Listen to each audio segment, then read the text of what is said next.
চাকরি দিয়ে, প্রমোশন দিয়ে, সব হত্যাগুলো তাদেরকে দিয়ে করানো হয়েছে। যারা আওয়ামী লীগের গণহত্যার সমর্থক না, তাদেরকেও আপনি একটা স্পেস দেন। এই ফ্যাসিবাদের জন্মদাতা ছিলেন হাজার বছরের শ্রেষ্ঠ বাঙালি বঙ্গবন্ধু শেখ মুজিবুর রহমান। বিএনপি যদি এখন নির্বাচিত হয়ে ক্ষমতায় আসে, তার কি ইচ্ছে 5 বছর থাকবে? সরকারের ভেতরে একটা সরকার আছে, বাংলাদেশে একটা অনিবার্য বিপ্লব হবেই হবে। আপনি যে যুদ্ধে নেমেছেন, এই যুদ্ধটা অনেক কঠিন যুদ্ধ। তাদের নেতৃত্বে চূড়ান্ত একটা বিপ্লব ইনশাল্লাহ হবেই। আমরা সেই চূড়ান্ত বিপ্লবের প্রস্তুতি নিচ্ছি। একটা বক্তব্য যেটা আমার কাছে মনে হয়েছে অত্যন্ত সাহসী এবং একই সাথে বেপরোয়াও আমি বলবো ডেফিনেটলি, এই বক্তব্য এবং পাশাপাশি এটা সেনানিবাস কেন্দ্রিক বক্তব্য ছিল। এত সাহসী বক্তব্য এর আগে আমি আসলে কারো কাছ থেকে শুনিনি, আমার চোখে পড়েনি। আপনি কোনো একটা ঘটনার প্রেক্ষাপটে বলেছিলেন যে যদি ক্যান্টনমেন্ট থেকে বাংলাদেশের মানে ক্ষমতা দখলের কোনো চেষ্টা করা হয়, আমি আমার মতো করে বলছি, তাহলে মানুষ যেহেতু জুলাই অভ্যুত্থানে জীবন দিয়েছে, সুতরাং মানুষ দরকার প্রয়োজনে ক্যান্টনমেন্টের ইট পর্যন্ত খুলে নিয়ে আসবে, এরকম একটা বক্তব্য ছিল আপনার। আজকে আমি যদি ভুল না বলে থাকি, যখন আমরা অনুষ্ঠানটা ধারণ করছি আজকে অথবা গতকালকে, আমাদের সেনাপ্রধান যিনি আছেন তিনি খুব চমৎকার একটা বক্তব্য দিয়েছেন, এবং এটা আপনি শুনেছেন নিশ্চয়ই, যে সেনানিবাস নিয়ে কিংবা সেনা সদস্যদেরকে নিয়ে যারা বিরূপ মন্তব্য করে তাদেরকে নিয়ে বলেছেন যে তারা সবাই আমাদের বাচ্চার বয়সী এবং তারা একসময় তাদের ভুল বুঝতে পারবে। এই বক্তব্য, দুইটা বক্তব্য নিয়ে আমি আসলে আপনার ওপিনিয়ন জেনেই শুরু করতে চাই। ব্রেকফাস্ট, টিফিন কিংবা স্ন্যাক টাইমে মজাদার আয়োজন মানে অল টাইম ব্রেড। দেখেন, আমাদের সেনাবাহিনী নিয়ে অন্তত 4-5টা সিগনিফিকেন্ট বক্তব্য আছে এর আগেও। বিশেষ করে সেনাবাহিনীর বিরুদ্ধে যখন বিভিন্নভাবে উস্কে দেওয়া হচ্ছিল, অনেকে ক্যান্টনমেন্টের দিকে যাওয়া শুরু করছিলেন হাসনাত আবদুল্লার একটা ইস্যু নিয়ে, তখন আমরাই এটার প্রতিবাদ করে আমরা বলেছি যে দেশপ্রেমিক সেনাবাহিনীকে দুর্বল হতে দেওয়া যাবে না। নিশ্চয়ই যেই সেনাবাহিনীরা গুমের সাথে জড়িত ছিল, খুনের সাথে জড়িত ছিল, তাদেরকে বিচার করতে হবে। এবং ধরে ধরে বলেছি যে পিলখানা কমিশনের একদম সুস্পষ্ট যদি প্রতিবেদনটা আসে, এখানে সেনাবাহিনীর অনেক কর্মকর্তা ফেসে যাবেন। যদি গুম কমিশনেরটাও আসে তাহলে ফেসে যাবেন। কিন্তু এটা কি পুরো বাংলাদেশের সমস্ত সেনাবাহিনীর কর্মকর্তা না। তো আমাদের বক্তব্যটা খুবই স্পেসিফিক, যে যেই সেনাবাহিনী জনতার পক্ষে দাঁড়িয়েছিল বা দাঁড়াতে বাধ্য হয়েছিল, এখন যদি আরেকটা 111-এর মতো পায়তারা তাদেরকে দিয়ে কেউ করায়, আর করালে অবশ্যই এটা ভারতীয় আধিপত্যবাদ করাবে, এটা আমরা জানি। কারণ ভারতীয় আধিপত্যবাদের এখনো শক্তিটা সেনাবাহিনীর মধ্যে একদম আগের মতোই আছে, এটা আমরা কিছু করতে পারি না।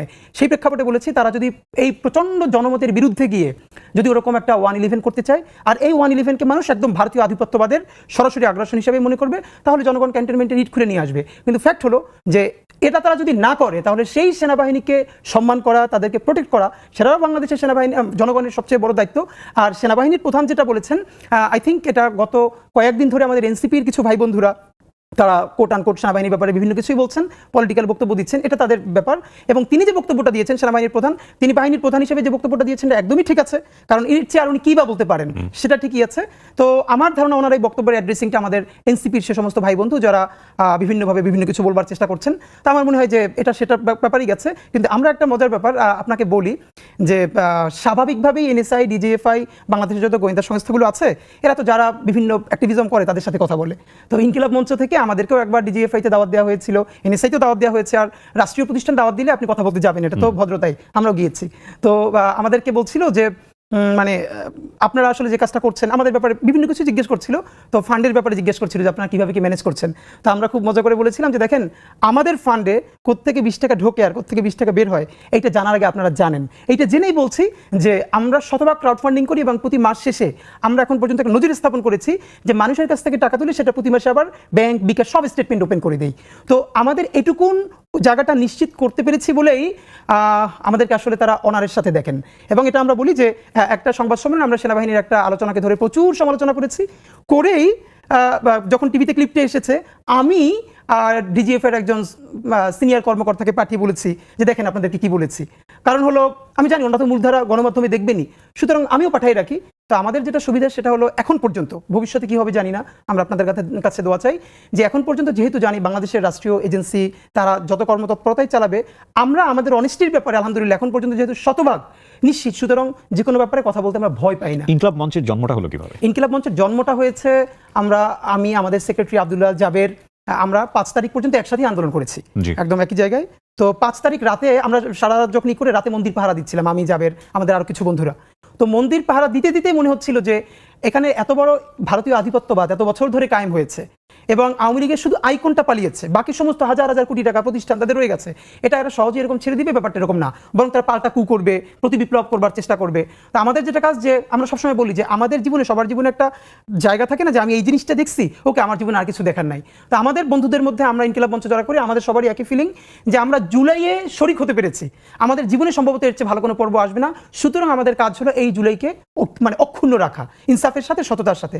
তারপর আমরা প্ল্যান করলাম যে যে কোনোভাবে এটাকে আমাদের এগিয়ে নিয়ে যেতে হবে। আমরা ভাবছিলাম বিএনপি, জামাত ইসলামী, অন্যান্য যে ফ্যাসিবাদ বিরোধী দল, তারা হয়তো প্রথম 15 দিন শাহবাগে আরো বিভিন্ন জায়গায় প্রতিদিন একটা সাংস্কৃতিক জমায়েত করে মানে এটাকে অক্ষুণ্ণ রাখা, ঐক্যবদ্ধ রাখা। কিন্তু সরকার গঠন, বিভিন্ন প্রক্রিয়ার কারণে কোনো দলই আসলে ওইটা ফোকাস করতে পারে নাই।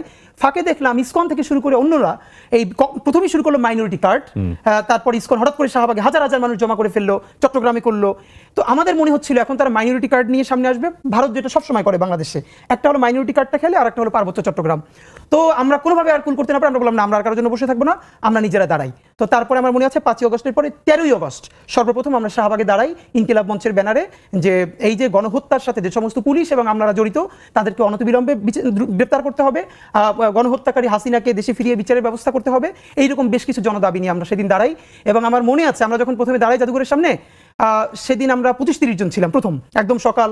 তো যখন বললাম যে আরেকটু সামনে যাই, তো আমাদের ছোট ভাইয়েরা একটু লজ্জা পাচ্ছিল যে 30-35 জনের একটা ক্রাউড রাস্তার সামনে যাবে, একটু লজ্জাও লাগছিল। সবার কাছে প্ল্যাকার্ড, আমি আর যাবের ফজর পর্যন্ত প্ল্যাকার্ড লিখেছি আমার বাসায়, মনে আছে যে কি কি লিখবো। ফজরের পরে আমরা ঘন্টাখানিক একটু বিশ্রাম নিয়ে তারপরে বের হয়েছি। তো আমরা 30-35 জনের মতো। তো ওরা একটু ইতস্তত বোধ করছিল যে শাহবাগে দাঁড়াবে, লজ্জাও লাগতেছে, লোকজন কম।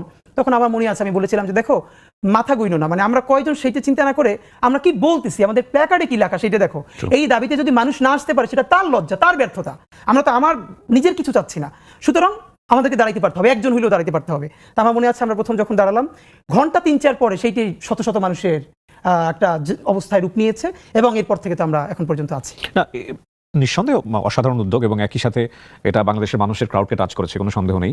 কিন্তু আপনারা কোনো প্রতিষ্ঠানের ব্যানারে কেন গেলেন না? বা আপনারা অন্যান্য যে প্রতিষ্ঠানগুলো এক্সিস্টিং ছিল, জুলাই আন্দোলনের শরিক যারা ছিল, স্টেক হোল্ডার যারা ছিল, সেখানে তো মার্চ করতে পারতেন, কেন আলাদা একটা মঞ্চের? এইখানে একটা ব্যাপার, আমরা যখন শুরু করি তখন শুধু একটাই প্রমিনেন্ট সংগঠন, বৈষম্য বিরোধী ছাত্র আন্দোলন, আমরা সবাই এই ব্যানারেই আন্দোলন করেছি। তো আমাদের যে জায়গাটা মনে হচ্ছিল, বরং আমি, আমাদের জাবের সেক্রেটারি, আমরা এর আগেও গত 3-4 বছর ধরে ঢাকায় আমরা কালচারালি আমরা অ্যাক্টিভিজম করছিলাম। আমরা যখন বুঝছিলাম যে পলিটিক্যাল কোনো ভয়েস দেওয়া যাচ্ছে না, সব দিকে একদম রুদ্ধশ্বাস হয়ে আসছে, তো আমাদের মনে হচ্ছিল যে বাঙালি মুসলমান বাংলাদেশ, এই যে কালচারাল জায়গাটাকে, যেমন আমরা মনে আছে আমরা 2022-23 ঢাকায় প্রথম চাঁদ রাতে ঈদের মিছিল, এই উদ্যোগটা নিয়েছিলাম এবং প্রচুর স্পার্ক করেছিল আমাদের উদ্যোগে। ঢাকার বাইরেও অনেক জেলায় এটা হয়েছে। এইগুলো করে করে আমরা বাংলাদেশের কালচারাল পলিটিক্সটা, এই সম্বন্ধে আমাদের একটা ভালো হোমওয়ার্ক আছে। তো আমরা যেটা মনে করেছি, গত যে 17 বছরের ফ্যাসিবাদ, এই ফ্যাসিবাদের একদম আতুর ঘর হলো কালচারাল ফ্যাসিজম। যারা নিজেরা গিলে করা পাঞ্জাবি পরবে, এরপরে চটের ব্যাগ থাকবে, তাদেরকে দেখে একদম ফেরেশতা মনে হবে, যেন একটা মশা মাছিও তাদের গায়ে পড়লে টোকা দেয় না, কিন্তু ভয়াবহভাবে এরা গণহত্যার ন্যারেটিভ উৎপাদন করে দেয়। আপনাকে গুম করবে, মানে আয়নাঘর করবে, কিন্তু সে এমন করে কথা বলবে না যেন এটা যদি জামাত ইসলামের সাথে হয়, এটা যদি ইলিয়াস আলী হয়, বিএনপি হয়, এটা যদি বেগম জিয়ার সাথে হয়, না এটা তাহলে অপরাধ না। রাজনীতি খুব খারাপ, কিন্তু বেগম জিয়ার বাড়ির সামনে অবরোধ করা শিল্পী নাম দিয়ে, না এটা রাজনীতি না, এটা হলো শৈল্পিক একটা বিপ্লবের জায়গা। কিন্তু এই হাসিনাই যখন ছেলেদেরকে, বাচ্চাদেরকে গুলি করে চোখ উপড়ে ফেলছে, তখন এই শিল্পী, এই যে বিনম্র শ্রদ্ধা যারা জানাচ্ছে, এদের কয়জন তখন তার বিরুদ্ধে দাঁড়িয়েছিল? তা আমরা যেটা বুঝেছিলাম, এই যে কালচারাল লড়াইটা, এইটা যারা ধরতে পারবে তাদেরই বাংলাদেশ হবে। আমরা যত রাজনৈতিক অভ্যুত্থান করি, এটা স্পার করে থাকবে 1, 2, 3, 5 বছর, কিন্তু রাজনীতি তো 5 বছরের না, রাজনীতি তো 50 বছরের। তো আমরা চেষ্টা করলাম যে না, আমরা পলিটিক্যাল ভয়েস দিব, স্বাধীনতা সার্বভৌমত্বের পক্ষে ভয়েস দিব, কিন্তু মানে ইট উড বি কালচারাল। আমরা একটা সাংস্কৃতিক সংগ্রাম করতে চাই।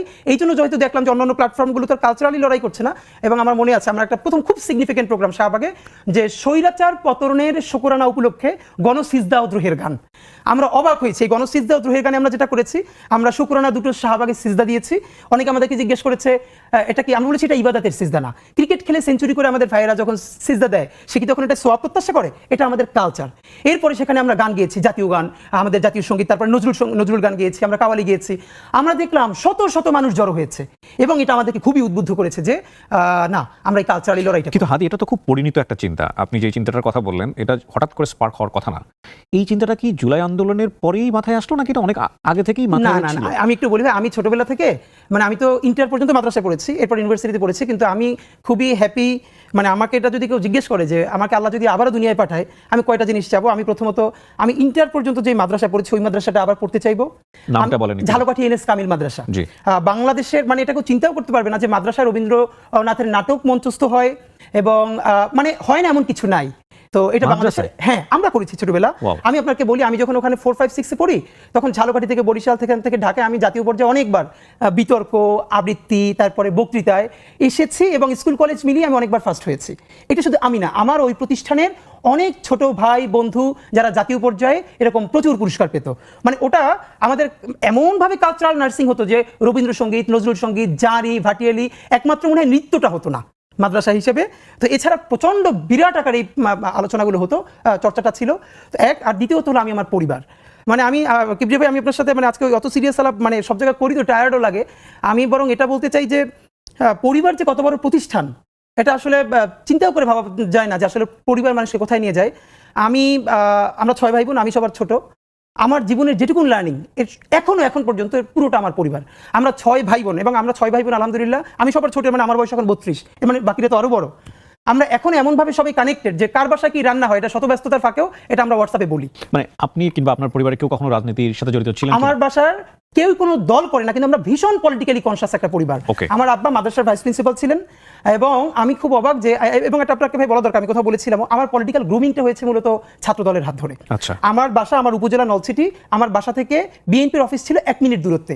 আমি যখন 3-4-এ পড়ি, আমার সাথে বন্ধুরা যখন ক্রিকেট খেলে, ফুটবল খেলে, এগুলোও খেলতাম। আমার মনে আছে কেন যেন জানি না, আমি তখন বিএনপির অফিসে গিয়ে বসে থাকতাম। তো ছাত্র দলের বড় ভাইরা বিভিন্ন প্রোগ্রাম করতো, বক্তৃতা করতো, এগুলো আমার ভীষণ টানতো। ওইখান থেকে আমি তো এখন পর্যন্ত বলি যে বাংলাদেশে দলের বাইরেও আমি দুজনকে অলওয়েজ স্বাধীনতা সার্বভৌমত্বের একটা প্রতিচ্ছবি হিসেবে চিন্তা করি। একজন হলেন শহীদ জিয়া, আর এখন যিনি বেঁচে আছেন বেগম জিয়া। ওনার শুধু বিএনপির নেত্রী না, নেতা নেত্রী না, ওনারা বাংলাদেশের স্বাধীনতা সার্বভৌমত্বের একটা প্রতিচ্ছবি। ব্রেকফাস্ট, টিফিন কিংবা স্ন্যাক টাইমে মজাদার আয়োজন মানে অল টাইম ব্রেড। আমরা কেমন আছি? আমরা আলহামদুলিল্লাহ ভালো আছি। আমরা দেখেছি জুলাই অভ্যুত্থানের পরে অনেকেই হাহুতাশ করেন অতীত সময়ের জন্য যে আমরা বোধহয় আগেই ভালো ছিলাম। কি বলার আছে আপনার এখানে? আগে তো ভালো অনেকে ছিলই, যার সন্তান আয়না ঘরে যায় নাই, গুম হয় নাই, খুন হয় নাই। গতকালকে আন্তর্জাতিক ট্রাইব্যুনালে একজন ডাক্তার সাক্ষী দিয়েছেন, উনি তো আর কোনো দলের না, নিউরোসায়েন্স হসপিটালের। উনি বলছেন এই জুলাই গণ অভ্যুত্থানে নিউরোসায়েন্সে যতজন ভর্তি হয়েছেন তার 167 জনের মাথায় কোনো খুলি ছিল না। কিবরিয়া ভাই, আই রিপিট, গতকালকের পত্রিকা খুলে দেখেন, আপনি চোখ বন্ধ করে ভাবেন এটা আপনার ভাইয়ের রিপোর্ট, আপনার সন্তান, আপনার বাবা মা, যে 167 জনের মাথায় কোনো খুলি ছিল না। আমার বাসার সামনে আমি 8-এর বাচ্চার জানাজা পড়েছি এবং আমার একটা বিখ্যাত গান যেটা এই জুলাইয়ের পরে প্রচুর মানুষ শুনেছে, লাল জুলাই নামে, নাট্য পরিচালক বান্নাবাই মেক করেছেন এবং রাহাত শান্তনু ভাই গিয়েছেন। এই গানটা আমি শুধু একদম রক্তের মধ্যে দাঁড়াই লিখছিলাম, আমার দিয়া শান্তনু ভাই লেখাইছিলেন র‍্যাপ। তো এইটার মধ্যে আমি এভাবে ছিল যে মানে আমার সামনে বসে একজনের চোখ উপড়ে যাচ্ছে, যে চোখ এরকম চেপে ধরছেন, গল গল করে রক্ত পড়ছে, সে মিছিল থেকে সরছে না। কিবরিয়া ভাই, যে আপনাকে এটা বলেছি কি আপনার অন্য কোথাও শোতে বলেছি, ইলিয়াস আলী ভাই বিএনপির, ওনার লাশটা যখন মানে চিরে মধ্যে পাথর দিয়ে নদীতে ভাসিয়ে দেওয়া হয়েছে, ঠিক তারপরেই হাসিনা ইলিয়াস আলী ভাইয়ের স্ত্রী এবং তার সন্তানকে পাশে বসিয়ে সান্ত্বনা দিচ্ছেন। তো হয় কি, যার সন্তান গুম হয় নাই, খুন হয় নাই, তার লাইফ তো ভালোই ছিল। যারা পাচার করেছে, এখন এই যে আগেই ভালো ছিলাম, এদেরকে আমি শুধু একটা বলি যে ট্রায়াল হলো, আর্টিফিশিয়ালি হলেও এদের কাউরি 1 ঘন্টার জন্য ওরকম একটা আয়নাঘরে যদি রাখা যায়, অথবা তার সন্তানকে, তার বাবা মাকে। প্রফেসর ইউনূস যেদিন প্রথমে আয়নাঘর ভিজিট করলেন, ওদিন একটা বাচ্চা মেয়ে গেছিল তার সাথে। সেই বাচ্চা মেয়েটা পর ইন্টারভিউতে বলতেছে, ওর মাকে যখন আয়নাঘরে নিয়ে আসছে তখন ও খুব ছোট, ওরেও নিয়ে আসছে সাথে, ওর মা অনেক ভারী। তো ওর মাকে মারতে মারতে এমন অবস্থা হয়েছে, তো ও বলছে যে আমার মার একটু পানি দেন। এরপরে এমন লাথি মারছে, ওর মা ওর সামনে বাথরুম করে ফেলছে, নড়তে পারতেছে না। একটা মেয়ে বলতেছে যে তাকে আয়নাঘরে নেওয়ার পর তার পিরিয়ড হয়ে গেছে মায়ের ছোটে, তারপরে বলছে আমাকে পেট দেন, হো হো করে হাসতেছে। আপনি ভাবেন যে আপনার বোন, আপনার, এবং সব থেকে ভয়াবহ এই যে আলেপ আয়নাঘরের একজনকে ধরেছে, আয়নাঘরে নিয়েছে, তাকে জঙ্গি হিসেবে তার জবানবন্দি নেবে, কিন্তু সে দিচ্ছে না। তাকে জঙ্গি হিসেবে জবানবন্দি নেওয়ার জন্য তার স্ত্রীকে ধরে নিচ্ছে তার সামনে। আপনি চক্ষু বন্ধ করে ভাবেন যে তার স্ত্রী তখন রোজাদার স্ত্রীকে সে যাতে স্বীকারোক্তি দেয় যে এখানে জঙ্গিপনা আছে আর সে জঙ্গি কার্যক্রমের সাথে জড়িত। ভাই, এই কথাগুলো যারা বলে আর্টিফিশিয়ালি হলো, দুনিয়ার যে মানুষটা ডাকাত তারও তো সন্তান আছে। একটা ছবি আছে, একটু দেখে নিন, হঠাৎ করে ওনার কথা শুনে মনে পড়লো। ছবিটার নাম হচ্ছে আনথিঙ্কেবল। যারা আমার অনুষ্ঠানটা দেখছেন তারা দেখে নিন ছবিটা। আমাকে কিবরিয়া ইদানিং অনেক বড় ভাইরা বলে কি, তুমি অনেক ইমোশনাল কথা বলো, এখন একটু প্র্যাকটিক্যাল কথা বলা দরকার, একটু ইমোশন দিয়ে তাড়িত হও। আমি ভেবে পাই না ভাই, 24-এ এই দুনিয়ার কোন পলিটিক্যাল সায়েন্টিস্ট একটা অঙ্ক কষে বসছিল যে এই ফ্যাসিবাদের পতন হবে এই বাচ্চাদের হাতে? সবাই তো 24-এ নির্বাচনের পরে বলেছে আরো 5 বছর। কি ভীষণ ইমোশন থাকলে, সেদিনকে আমার সাথে একটা বাচ্চার দেখা হয়েছে, তার বাবা আমাদের সাথে দেখা করতে এসেছে, যে ও প্রথম দিন নামছে, ও 9-এ পড়ে, সারা জীবন গেম ছাড়া কিছু খেলে নাই, বন্ধুদের সাথেও আড্ডা দেয় না, কিন্তু এই রক্ত দেখে সে নামছিল, তার বাবা মা মনে করছে ও খুব খারাপ করে ফেলবে। পরের দিন রাত্রিরে ওরে দুধের সাথে ঘুমের ওষুধ খাওয়াই দিয়ে ওর ঘুম পাড়িয়ে রাখছে। পরের দিন কি হয়েছে আপনি অবাক হবেন, এই বাচ্চা সে ঘুম থেকে উঠে থেকে বিকেল হয়েছে এবং তাকে মিছিলে যাইতে দেয় নাই। সে বাসায় বটি নিয়ে তারপরে বাপ মারে ধরছে, আমার উঠাও নাই কেন, সেই বটি নিয়ে তার বাবা তার সাথে রাস্তায় নামছে। এটা শুনেছি আমি। মানে যে ও যেহেতু নামবেই তাহলে আমি নামি, এগুলো কি প্র্যাকটিক্যাল ছিল? তাহলে এই ইমোশন, বাচ্চার চোখ ঝুলে যাচ্ছে, এখন পর্যন্ত বেওয়ারিশ কতগুলো লাশ আমরা শনাক্ত করতে পারি নাই। মানে আমি জানি যে আমরা এক সময় সঙ্গীহীন হয়ে যাবো, আমাদের সাথে কেউ থাকবে না, আমরা সবাইকে হারাই ফেলবো, কিন্তু এতগুলো মানুষের জীবন চিরতরে অন্ধ পঙ্গু। কিন্তু এটা আমি অনেকবার বলছি, ঢাকা বিশ্ববিদ্যালয় মসজিদ থেকে নামাজ পড়ে বেরোচ্ছে, টিআরটি ওয়ার্ল্ড একটা ছেলেকে ইন্টারভিউ করবে, জুলাই আহত, তো আমাকে দেখে ওনারা কথা বলতেছে, তখন ছেলেটা শুনতেছে যে আমি এসছি, ও কোরআনের হাফেজ, মনে হয় 21 না 22 বছরের, 2 চোখ চিরতরে হারাই গেছে, আলো ফিরবে না। তো আমার কাঁধে হাত রেখে বললো কি যে হাদি ভাই, আমার সপ্তাহখানেকের জন্য আমার একটা চোখে একটু আলো ফিরিয়ে দেওয়া যায়? আমি বললাম ভাই 1 সপ্তাহের জন্য কেন? বললো ভাই অন্তত আমার মারে আমার খুব একবার দেখতে মন চাই, আমার মা আমার অনেক নিষেধ করছিল অন্তরণে যাইতে, আমি ফিরে আসার সময় মারে দেখি নাই, আমার একটাবার মন চায় আমার মারে দেখি। তো যারা হাজার হাজার কোটি টাকা পাচার করে বিদেশ চলে গেছে,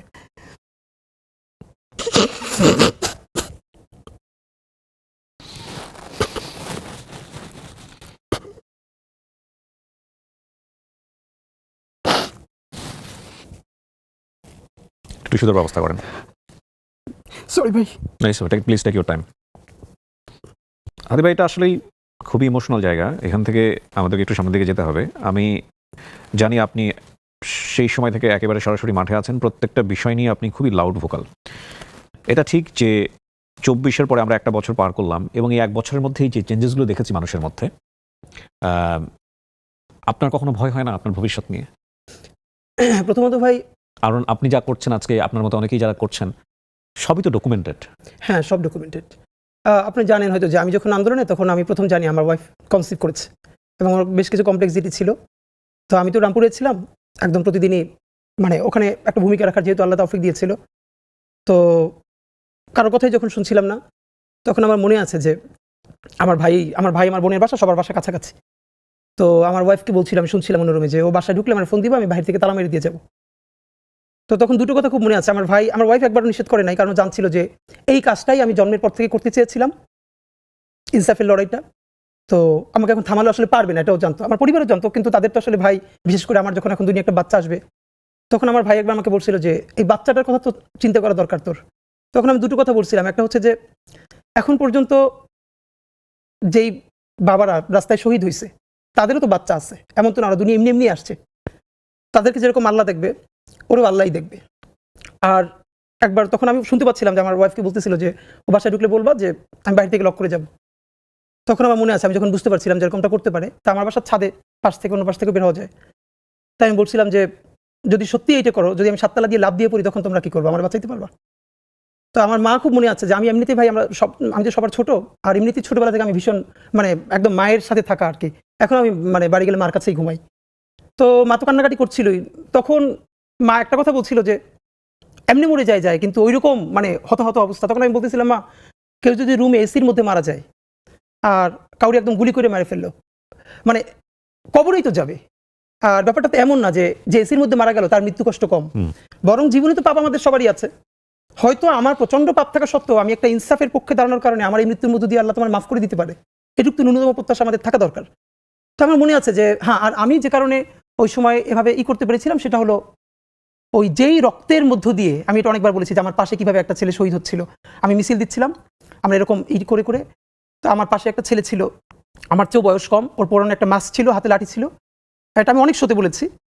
তো হঠাৎ করে দেখি ও আমার মনে হয় একটু দূরে ছিল, লুটিয়ে পড়েছে, ওর পুরো মুখে মাস্কটা, হাতটা দুভাবে এবার ছড়ানো, রাস্তার মাঝখানে গল গল করে রক্ত ড্রেনের দিকে চলে যাচ্ছে। এবং এটা গুলিটা নিচ থেকে আসে না, হয়তো কোনো ছাদ থেকে বা স্নাইপার শুট, কারণ নিচ থেকে আসলে তো আমাদের গায়ে লাগতো। তো তখন আমার মনে আছে যে আমি আসলে কি করব, মানুষ আছে না কিছুক্ষণের জন্য কোনো সিদ্ধান্ত নিতে পারে না যে আমি ওর কাছে যাব, নাকি আমি পিছনে ফিরবো, আমি একদম স্থির হয়ে দাঁড়াইছিলাম। তখন আমার কারা যারা আরো সাথে ছিল টেনে পরে দূরে নিয়ে গেছে। ওইটার পরে আমার সিদ্ধান্ত চূড়ান্ত হয়েছে যে ও তো আমার একটু পাশে ছিল, ওইগুলিতে তো আমার মাথায় আসতে পারতো। ও যে এখানে শহীদ হলো, ওর বাবা মা ভাই বোন দুনিয়ার সব আছে, কিন্তু আল্লাহ যে ওরে নিয়ে গেল আর আমারে রেখে গেল, এর মানে আমার কিছু কাজ আছে, এই লড়াইটা আমার জারি রাখতে হবে। হ্যাঁ, আমি খুব গ্রেটফুল যে আমার মতো পরিবার দুনিয়া আল্লাহ খুব কম মানুষকে দিচ্ছে। আছে না যে আল্লাহ অনেক দিক থেকে রহমত করে, কিন্তু কিভাবে আমি জানি না। আমার একটাই কখনো বলি নাই, আমি ছোটবেলা থেকে ভীষণ অসুস্থ, ভীষণ। আমার অনেকগুলো, এখন পর্যন্ত আমি একটা ক্রনিক ডিজিজ সাফার করি, সবসময় ট্রিটমেন্টে আছি। তো আমার মা, আমি তো হোস্টেলে থেকে পড়তাম, আমরা সব ভাই বোন হোস্টেলে থেকে দূরে দূরে, তো আমার পাশের জেলায় ছিল, প্রতি সপ্তাহে একদিনের জন্য বাড়িতে আসতাম। আমার অসুস্থতা এমন ছিল যে প্রতি 2-3 মাসে আমার বাড়ির সবাই কান্নাকাটি করতে, এবার মনে হয় আমি মরে গেছি। ইন্টার পর্যন্ত এরকম কমন চলতো। বড় প্রতিষ্ঠানে পড়তাম, এই 15 দিন 20 দিন পরে এরকম অনেক অসুস্থ হয়ে যেতাম, বন্ধুরা বাড়ি দিয়ে যেত, মা 1 সপ্তাহ 10 দিন প্রচণ্ড কষ্ট করে সুস্থ করতো, এরপর আবার যেতাম। তা আমার এরকম খুব আজকে মনে পড়তেছে মায়ের এই কথা, আমার ওই ভাইটির কথা বলতে গিয়ে, যে আমি আসলে তো ইমোশনাল কেন হলাম। ওর মায়ের কথা বলবার পর তো আমার মায়ের কথা মনে হচ্ছিল যে এরকম অনেক রাত আমার শরীর অনেক খারাপ, তো আমার রাত 2টা-3টা কিভাবে ঘুম ভেঙে যেত। আমি দেখতাম যে আমার মুখের উপর বা আমার বুকে, মানে মায়ের চোখের পানি, মা করতো কি রাত 2টা-3টে উঠে ওই যে তেল গরম করে আমার বুকে মাছতো আর দোয়া করতো, আর ওই যে মা কান্না করতো, ওই চোখের পানি আমার মুখে কখনো বুকে পড়ে আমার ঘুম ভেঙে যেত। এরপরে আমি লজ্জায় আর চোখ খুলতাম না, আমি এরকম শুয়ে থাকতাম। তো যদিও আমি এটা হাজারবার বলি যে আমার সমস্ত শক্তি, আমার স্পিরিট, এটা সব আব্বার থেকে পাওয়া। আমার দুনিয়ার সমস্ত এনার্জি, সাহস, শক্তি, এটা আমার আব্বার কাছ থেকে পাওয়া। কিন্তু আমার এই জায়গাটা, তো এই জন্য যে বলা যে প্যারালালি একই সাথে এরকম পরিবার। আরেকটা কথা, আমি ওদের কথা কোনোদিন কাউকে বলি না, আপনার মাধ্যমে বলি, আছে না অনেকের খুব ভালো পরিবার কিন্তু অত ভালো বন্ধু বান্ধব নাই। আল্লাহ প্যারালালি একটা মানুষকে এত বেশি রহমত দেয়, এটা আমার মতো আর দেখি না। এই জন্য আমি মনে করছি যে আমার অনেক বেশি দায়বদ্ধতা। বিশ্বাস করেন, প্রথমত হলো আমার পরিবার, দ্বিতীয়ত কোনো ছেলে বা মেয়ে তার শিক্ষকদের এত ভালোবাসা জীবনে পাইছে, এটা আমি আমার চেয়ে আর কাউকে দেখি নাই। মানে আমি অনুষ্ঠান উপস্থাপনা করব, অনেক বড় প্রোগ্রাম, আমার টিচারও ওখানে উপস্থাপক, আমি তার সাথে উপস্থাপনা করব। তার রুমে ঢুকছি, সে জানে আমি খাই নাই, খেতে গেলে প্রোগ্রাম দেরি হয়ে যাবে, সেই প্লেটের অর্ধেক খাইছে, বাকি অর্ধেক বলে যে তাড়াতাড়ি খা, তারপর আমাদের স্টেজে যেতে হবে, এই পর্যন্ত। আর থার্ড যেটা, আমার বন্ধুরা, মানে আজকে না, এই অবস্থায় না, আমি যখন ছোটবেলা থেকে, বিশ্বাস করেন আমি যখন 2তে পড়ি, আমার বন্ধুরা যার পানের বরস ছিল, পানের বরস থেকে পান নিয়ে আমার মায়ের জন্য আসতো, বাসার সামনে দাঁড়াই থাকতো। আমার বন্ধুরা আমার পাইলে বড় করছে এ পর্যন্ত। আমার প্রচুর বন্ধু ঢাকা মেডিকেলের, বুয়েটের, ঢাকা ইউনিভার্সিটি থেকে শুরু করে, আমার যেই বন্ধুটা 3-4-এ আমার সাথে পড়ছে কিন্তু ড্রপ আউট, ও এখন মাছের বাজারে আমার এলাকায় মাছ বিক্রি করে, ছোট একটা দোকান আছে, আমার সবার সাথে আছে। এইটা আমার জীবনের অসম্ভব শুকরিয়া যে আমার পরিবার, আমার প্রতিষ্ঠান, আমার শিক্ষক, প্যারালালি আমার বন্ধুরা ছোটবেলা থেকে এখন পর্যন্ত, মানে ওরা আমার পালে লিটারারি। ব্রেকফাস্ট, টিফিন কিংবা স্ন্যাক টাইমে মজাদার আয়োজন মানে অল টাইম ব্রেড। গোপালগঞ্জের মাটি বলেন, আকাশ বলেন, বাতাস বলেন, সবাই আওয়ামী ভক্ত, ব্যাপারে কোনো সন্দেহ নেই।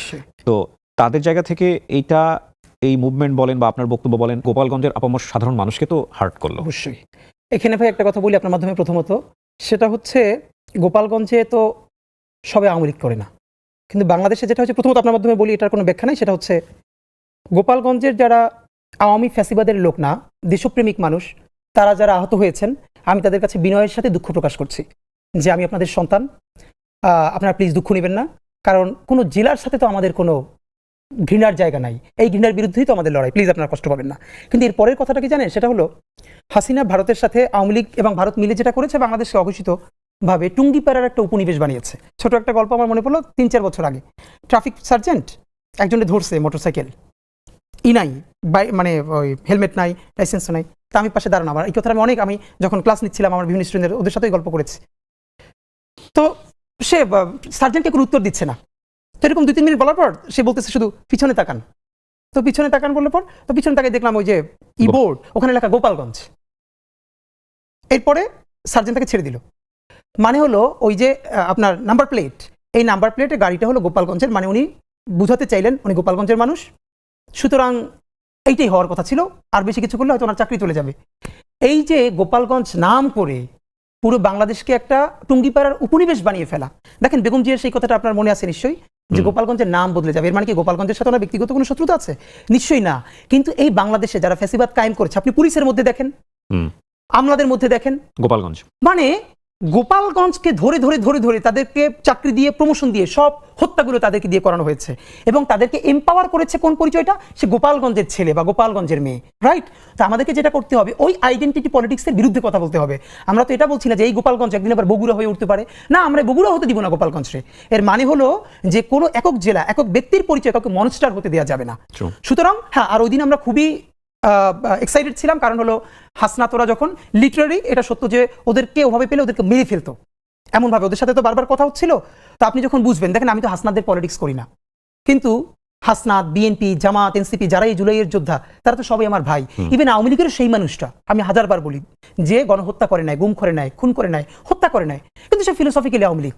আমি তো তাকেও বলি যে তার সাথে কোনো অন্যায় করা যাবে না, তার সাথে ইনসাফ করতে হবে। আওয়ামী লীগের অনেকে আছে জুলাইয়ের পক্ষে ছিল, হ্যাঁ, একদম স্বীকৃত আওয়ামী লীগ। আমি আপনাকে বলি, আমি যে আমার শেষের 10 দিন তো আমার বাসায় থাকতে পারি নাই, এবং আমার ওয়াইফ তখন বাসায় একা, আমার বাড়ির লোক, আমার শ্বশুর বাড়ির কেউ জানে না যে আমি বাসায় নাই, আমার ওয়াইফ প্রেগনেন্ট। কিন্তু তখন আমি রাতে বাসায় থাকি না, কারণ সারা রাত জেগে জেগে ল্যান্ডফোনে তখন যখন নেট ব্ল্যাক আউট করা হয়েছিল, আমি যে বাসাটা যে আপার বাসায় ছিলাম, ওনার ভাইও আওয়ামী লীগের ওয়ার্ডের একজন বড় নেতা, এবং ওই বাসাতে এই জন্য আমি এই আপার বাসায় থাকতে পেরেছিলাম যেন, এবং ওনার ভাই জানতো, কিন্তু ওনাকে বারবার ডেকে বলেছে এটা কিন্তু খুব রিস্কি হচ্ছে।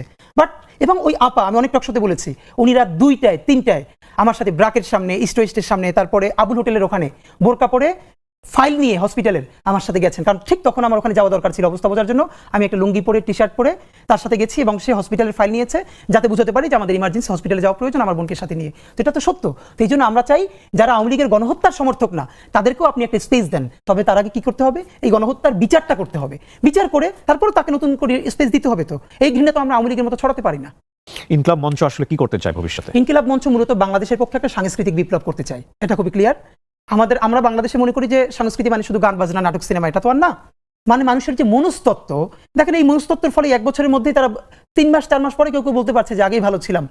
কিবরিয়া ভাই, এই সরকার বা এটা যেটাই হোক, যেই চালাক, এইটার কোনো তুলনায় কি আপনি গত 16 বছরের সাথে দিতে পারবেন? শুধু একটা হাজার হাজার গুমের সাথে একটা গুম শুধু নিজের পরিবারের সাথে রিলেট করেন, এটা আপনার বাবা, আপনার মা, আপনার ভাই বোন, লাশটা ফিরে নদীতে ভাসিয়ে দিয়েছে, এরপর আপনি 2-3 বছর খুঁজেছেন সব জায়গায়, আপনাকে বলাও হয় না সে মরে গেছে, আপনি কিসের সাথে কি মিলাচ্ছেন?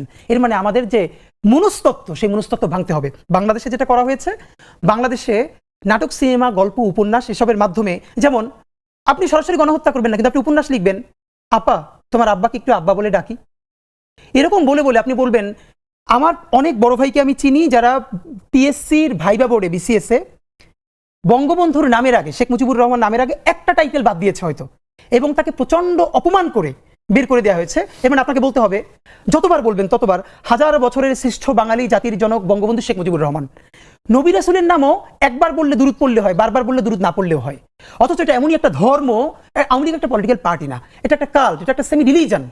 প্রমাণ আপনাকে বলি, আজকে আওয়ামী লীগের যে ভাইরা শুনবেন, আপনাদের কাছে বিনীত অনুরোধ করি, কিবরিয়া ভাই, আমি গত 1 বছর এই মনস্তত্ত্বটা বোঝার জন্য, আমাদের প্রচুর বন্ধু বান্ধব আছে তো যারা সফট ছাত্রলীগ বা ছাত্রলীগ করতো অথবা আওয়ামী লীগকে ভালোবাসে, এরকম আছে না, যেহেতু এই দেশেই আমরা সব একসাথে থাকি, আমি প্রচন্ডভাবে তাদেরকে বোঝার চেষ্টা করেছি। অনেস্টলি বলি, এখন পর্যন্ত আমি একজন, not a single man, Awami লীগের কর্মী না, সাধারণ সমর্থককে পাই নাই যারা এই জঘন্য গণহত্যার ব্যাপারে ন্যূনতম অনুশোচনা আছে। ভাই দেখেন, মানুষ যে যার পলিটিক্স করে, এরপরে ভাই বন্ধুরা বললে বলে না, না এই কাজটা খুব খারাপ হয়েছে, এই কাজটা ঠিক হয় না। ভাই, আমি একজন ন্যূনতম আওয়ামী লীগের সমর্থককে পাই নাই যে মনে করে এই গণহত্যাটা একটা জঘন্য কাজ হয়েছে, সুতরাং তাদের ক্ষমা চাওয়া উচিত। তারা বলে না, এটা কিসের কি হয়েছে, এখানে ছাত্ররা পুলিশকে মারি ফেলছে। এই মনস্তত্ত্ব আপনি কি দিয়ে ভাঙবেন ভাই? আমাদের একটা দীর্ঘ লড়াই লাগবে। বিএনপির ক্ষেত্রে অনেকবার বলেছি, বিএনপি যদি এখন নির্বাচিত হয়ে ক্ষমতায় আসে, তার কি ইচ্ছে 5 বছর থাকবে? 111 তো তার চলে যাওয়ার কথা না, সঠিক ভোট হলে তো তখনও সে ক্ষমতায় আসার কথা। কিন্তু দেখেন বিএনপির আর একটা ছায়ানট কোথায়, আর একটা উদিচি কোথায়?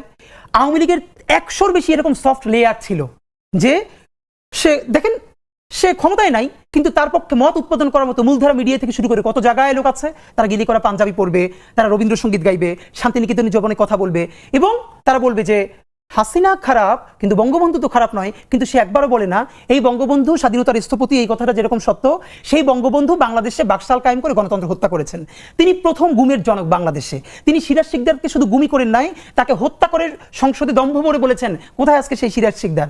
এই বাংলাদেশের প্রত্যেকটা, এই যে আজকে ফ্যাসিবাদ, এই ফ্যাসিবাদের জন্মদাতা ছিলেন 1000 বছরের শ্রেষ্ঠ বাঙালি বঙ্গবন্ধু শেখ মুজিবুর রহমান। এই কথাটা তিনি বলবেন না। বাংলাদেশ থেকে কোন ইতিহাসটা গুম করা হয়েছে ভাই জানেন? 74-এর দুর্ভিক্ষ। কবি আব্দুল হাই শিকদার, যুগান্তরের সম্পাদক, কয়েকদিন আগে আমাকে বলেছেন যে কমপক্ষে 5 লক্ষ মানুষ 74-এর দুর্ভিক্ষে মারা গেছে, কিন্তু উনি বলছেন আমি আমার এলাকায় গিয়ে দেখি আসলে মানুষের অভাব, মানে চাল ডালের অভাব নাই। তখন দেশে এগুলোর পর্যাপ্ত মজুদ ছিল, কিন্তু আওয়ামী লীগ এবং আওয়ামী লীগের তখন সবাই মিলে এটা নিজেরা মজুদ করে কালোবাজারি করে তারা মানুষের কাছে পৌঁছে দিতেন। আমি যে এলাকার ছেলে, সবাই আমির হোসেন আমুকে আমার এলাকায় সবাই লবণ চড়া বলে চিনে। এই ৭৪-এর দুর্ভিক্ষের সময় তারা লবণকে এরকম কুক্ষিগত করে এরপর অনেক বেশি দামে বিক্রি করেছে। ৫ লক্ষর বেশি মানুষ ৭৪-এর দুর্ভিক্ষে মারা গেছে, যার ফলে ৭৫-এর ১৫ই অগস্টে জানা যায় লোক পাওয়া যায় না। এটা তো সত্য। এই সত্য কি তারা কোনোদিন স্বীকার করে? তো এই জন্য আপনাকে যেটা বলা সেটা হলো যে আমাদের কালচারাল লড়াই লাগবে। আফসোস হলো বিএনপি বাংলাদেশের এত বড় দল, তার কোনো কালচারাল চিন্তাই নেই। কোথায় ছায়ানট, কোথায় উদিচি, আর তার কিসের তারা সংস্কৃতি মনে করে যে 10টা 8টা বিভাগে 8টা ব্যান্ড শো করলেই কালচার হয়ে যাবে। এটা শহীদ জিয়ার মতো একজন মানুষকে নিয়ে আইকনিক 3টে উপন্যাস নাই আছে, তো মানুষের ন্যারেটিভ নির্মিত হয় কি করে? মানুষের মনস্তত্ত্ব, ছোটবেলা ছেলেটা কোথায় গেছে? প্রথমে গেছে ছায়ানটে গান শিখছে, তারপরে বিশ্ব সাহিত্য কেন্দ্রে গেছে, তারপরে উদিচিতে গেছে, তারপরে অলিম্পিয়াডে গেছে, এরপরে বিদেশে গিয়েও সে হাসিনা খারাপ, বঙ্গবন্ধু ভালো, আওয়ামী লীগ এবার খুব খারাপ, কিন্তু 96-তে ভালো। কিভাবে 96-তে আওয়ামী লীগ ভালো? এই আওয়ামী লীগ তো বাংলাদেশে বারবার ফ্যাসিবাদের জন্ম দিয়েছে। তো এখন আমাদের হলো এইটার বিরুদ্ধে যে আপনি কাউন্টার ন্যারেটিভ বলবেন, সেই প্রস্তুতি বাংলাদেশপন্থী মানুষের সমস্যা কি জানেন? আমাদেরকে সবাই এসে বলে কি, হাদি ভাই দেশের প্রয়োজনে জীবন দিয়ে দিব বলবেন। তা আমি ধরে বলি ভাই জীবন দেওয়া লাগবে না। আল্লাহ নিজেও বলছে আগে তোমার মাল দাও, তারপরে জান দাও। মাল কি? মাল মানে খালি টাকা দেয়া না, আপনি আপনার স্কিল দিবেন। বাংলাদেশপন্থী মানুষদের এই দেশে কোনো প্রতিষ্ঠান নাই, তার কোনো প্রজেক্ট নাই। বাংলাদেশে আপনি ভাবেন কিভাবে কালচারাল হেজিমনি প্রতিষ্ঠিত হয়? ভাই কলকাতা থেকে বাংলাদেশে শত শত আর্টিস্ট কাজ করতে আসে না? নিশ্চয়ই আসে। কিপ্রিয়া ভাই আপনি কোনোদিন আজ পর্যন্ত দেখছেন কলকাতা থেকে যারা ঢাকায় আসে 6 মাস 1 বছর কাজ করে যায়, তারা এরপরে কলকাতায় কোনো শোতে গিয়ে ঢাকার অ্যাকসেন্টে বাংলা বলেন? কলকাতার আর ঢাকার অ্যাকসেন্টের পার্থক্য তো আছে, আচ্ছা না? শুনলেই বোঝা যায়। কিন্তু কত বড় খয়রাইত্যপনা বলে এটার বরিশালে, হ্যাঁ, যে এটা কিন্তু ইচ্ছা করে। আমাদের জয়া হাসানেরা কলকাতা গিয়ে মাত্র 2 দিন একটা শুটিং করে আসেন বা 2 মাস, এরপরে বাংলাদেশের বিভিন্ন শোতে যান না, রান্নাঘরের শোতে গিয়ে তারা বাংলা বলে কলকাতার অ্যাকসেন্টে। যা হয়েছে না বাবা, মানে কত বড় স্টুপিড আপনি ভাবেন। এবং এটা যে আরোপিত সেটা বোঝা যায়। এই যে খয়রাইত্যপনা, এই যে আমাদের মনস্তত্ত্ব, এটা আপনি কি দিয়ে ভাঙবেন? সে খায় শরবত কিন্তু জোর করে বলে লেমনেড, আপনি এটা কি দিয়ে ভাঙবেন? তা আমার হলো আমাদের যা দেখেন এখন বাংলা মানেই বাংলাদেশ। কলকাতার হেজিমনি বহু আগে ভেঙে গেছে। যেই কলকাতা পুরো ইন্ডিয়ার মধ্যে সব থেকে বস্তি হিসেবে ট্রিটমেন্ট পায়, কলকাতার মানুষের সাথে পুরো ইন্ডিয়ার মানুষ ভালো করে কথা বলে না, তারা নোংরা। আপনি দেখেন পুরো ইন্ডিয়ায় কলকাতার কেউ চ্যানেল দেখে, কলকাতার যারা একটু ভালো এলিট তারা কলকাতার বাংলা চ্যানেল দেখে না। যেই কলকাতার সিনেমাও এখন আপনার দক্ষিণ ভারতের সিনেমাকে সব কপি করে। আর বাংলাদেশে কি করা হলো, তাদের স্যাটেলাইট চ্যানেলগুলো এখন পর্যন্ত দেদারসে দেখানো হচ্ছে বিজ্ঞাপন, তাদের বিজ্ঞাপনগুলো দেখে এখানে মানুষের কাছে প্রোডাক্ট সেল করা হচ্ছে, অথচ বাংলাদেশের কোনো চ্যানেল ওখানে ওপেন করা হচ্ছে না। অথচ বাংলাদেশের প্রোগ্রাম, বাংলাদেশের নাটক দেখার জন্য এক সময় কলকাতায় মানুষ অ্যান্টিনে ধরে বসে থাকতো। এই কালচারাল হেজিমনি আপনি কি দিয়ে ভাঙবেন? হাদি ভাই আমার কাছে যেটা মনে হয়, আপনি যে যুদ্ধে নেমেছেন এই যুদ্ধটা অনেক কঠিন যুদ্ধ, অনেক লম্বা সময় ধরে করাটা যুদ্ধ। ব্রেকফাস্ট, টিফিন কিংবা স্ন্যাক টাইমে মজাদার আয়োজন মানে অল টাইম ব্রেড। 1 বছরের মধ্যে আমরা জুলাইয়ের যারা শক্তি ছিলাম, যারা জুলাইকে ধারণ করেছি, তাদের মধ্যে যেইভাবে আমরা বিভাজন দেখেছি, আমি কয়েকটা উদাহরণ বলতে পারি। যেমন ধরেন বাংলাদেশের এই আন্দোলনে সোশ্যাল ইনফ্লুয়েন্সার যদি আমি বলি, দেশ এবং দেশের বাইরে থেকে, মূলত দেশের বাইরে থেকে আমি বলবো, বেশ কয়েকজন হাতে গোনা, তারা গণমাধ্যমের চেয়েও শক্তিশালী ভূমিকায় ছিল। তাদের কথায় মানুষজন রাস্তায় নেমেছে। এটা পৃথিবীর ইতিহাসে কোথাও হয়েছে কিনা আমরা ঠিক জানি না। আমরা জানি যে ইন্ডিয়াতেও এরকম কিছু পলিটিক্যাল ইনফ্লুয়েন্সার আছেন, কিন্তু এতটা পাওয়ারফুল কিনা বাংলাদেশের এই বেশ কয়েকজন আমি বলবো। তাদের মধ্যে এক বিভাজন দেখেছি, মারাত্মক রকমের বিভাজন, একজন আরেকজনকে সম্মান দিয়ে কথা বলে না। এবং এই যে ক্রিটিসিজমের এই যে লেয়ার, হ্যাঁ আমরা বলতে পারি যে এখন গণমাধ্যম অনেক স্বাধীন, যে যেভাবে পারছে কথা বলছে, কিন্তু এই যে বিভাজনগুলো, রাজনীতিতে বিভাজন, মানুষে মানুষে বিভাজন, চিন্তায় বিভাজন, আসলে এটা কি ঠিক হচ্ছে? বা এই জায়গাটায় আসলে সামনে কি? এটা তো আমাদের জন্য খুবই কষ্টকর, খুবই মানে এটা আমাদের মানে আছে না যে আপনি জাস্ট তাকাই দেখবেন, কিছু বলতে পারছেন না। যে এই স্পিরিটগুলো একসাথে ছিল, আমি হাজারবার বলেছি, আপনি আমাকে বলেছেন না যে আমরা আরও কোনো প্ল্যাটফর্মের সাথে কেন গেলাম না, ইভেন রাজনৈতিক দলও কেন এখনও যাচ্ছি না। আমাদের মনে হচ্ছিল আমরা যে একটা যুদ্ধে আছি, এটা ন্যূনতম একটা পর্যায়ে পৌঁছানোর পরে যে যার পলিটিক্সটা করবে। তো আমাদের বন্ধুরা স্বাভাবিকভাবে অনেকে যে যার পলিটিক্স করবে, ভিন্ন ভিন্ন হয়ে যাবে। তখন মনে হলো যে একটা না একটা ফোর্সকে তো থাকতে হবে, যখন প্রচণ্ড কোনো খারাপ অবস্থা হবে তখন সবাই হাত ধরে টেনে নিয়ে একসাথে একটু বসানো, একসাথে চা খাওয়ানো। তো সাধারণত যেটা হয় ভাই, প্রত্যেকটা দেশেই কোনো গণ অভ্যুত্থান বা বিপ্লবের পর যারা বিপ্লবী শক্তি থাকে তাদের নিজেদের মধ্যে প্রচণ্ড ঝগড়াঝাটি শুধু হয় না, বিপ্লবীদের হাতে বিপ্লবীরা খুনও হয়। পৃথিবীর অনেক দেশে হয়েছে। তো প্রথমত আমরা তো এখানে বিপ্লবটা চূড়ান্তভাবে করতে পারি নাই, কিন্তু আমরা তো গণ অভ্যুত্থান তো করেছি ভীষণভাবে। তো এখন এটার বিভিন্ন ফোর্স আমরা তো দেখেন ডান বাম বিভিন্ন ঘরানা সবাই মিলে একসাথে করেছি। এখন যে যার ঘরে ফিরবে, এটা হওয়ারই কথা ছিল। কিন্তু এখানে যেটা হয়ে যাচ্ছে যে ওই আক্রমণের ভাষাটা, মানে আমি শুধু আমাকে সহ সবাইকে বলছি প্লিজ আমরা যখন সমালোচনাটা করব তখন ন্যূনতম এটুকুন মেনটেন করি যাতে জরুরি প্রয়োজনে আবার তার সাথে একসাথে একটু বসা যায়, এমন ভাবে না বলি যাতে কোনোদিনই তার মুখ দেখা বন্ধ হয়ে যায়। কারণ আমরা যেহেতু দেখেন, আমি আবারও বলি, যত বিচ্ছিন্নতা থাকুক, অনৈক্য থাকুক, আওয়ামী লীগ প্রশ্নে বাংলাদেশের সমস্ত ফ্যাসিবাদ বিরোধী শক্তির এক, গণহত্যার বিরুদ্ধে এক। তো আপনার আমাকে সহ আমি সবাইকে বলতে চাই, আমরা যখনই সমালোচনাটা করব, যারা জুলাইয়ের শক্তি ছিল, অন্তত এতটুকু